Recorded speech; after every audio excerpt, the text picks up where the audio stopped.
ഡൽഹിയിലെ ജലക്ഷാമത്തിൽ സുപ്രീം കോടതിയുടെ വിമർശനത്തിന് പിന്നാലെ സത്യവാങ്മൂലം സമർപ്പിച്ച് ഡൽഹി സർക്കാർ.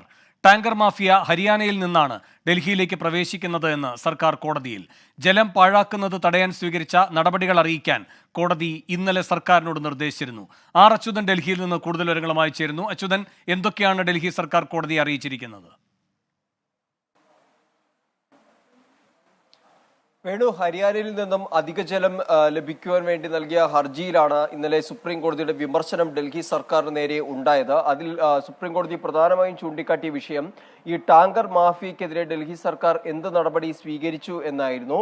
എന്തായാലും ഈ ജലക്ഷാമം തടയുന്നതിന് വേണ്ടി സർക്കാർ സ്വീകരിച്ച നടപടികൾ അത് വിശദീകരിച്ചുകൊണ്ട് സത്യവാങ്മൂലം സമർപ്പിക്കാനായിരുന്നു സുപ്രീം കോടതി നിർദ്ദേശിച്ചിരുന്നത്. എന്നാൽ അതിന്റെ ഭാഗമായിട്ടാണ് ഡൽഹി സർക്കാർ ഇപ്പോൾ സത്യവാങ്മൂലം സമർപ്പിച്ചിരിക്കുന്നത്. അതിൽ പറയുന്ന ആരോപണം എന്നുള്ളത് ഈ ഹരിയാനയിൽ നിന്നുമാണ് ഈ ടാങ്കർ മാഫിയ ഡൽഹിയിലേക്ക് പ്രവേശിക്കുന്നത് എന്നുള്ള ഒരു ആരോപണമാണ് ഡൽഹി സർക്കാർ ഉന്നയിച്ചിരിക്കുന്നത്.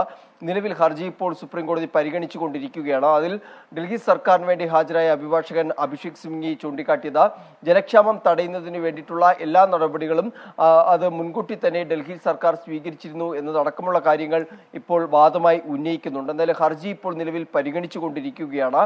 അതിനിടയിലാണ് സത്യവാങ്മൂലം കൂടി സമർപ്പിച്ചിരിക്കുന്നത്. വേണു, ആർ അച്യുതനാണ് ഡൽഹിയിൽ നിന്ന് വിവരങ്ങൾ നൽകിയത്.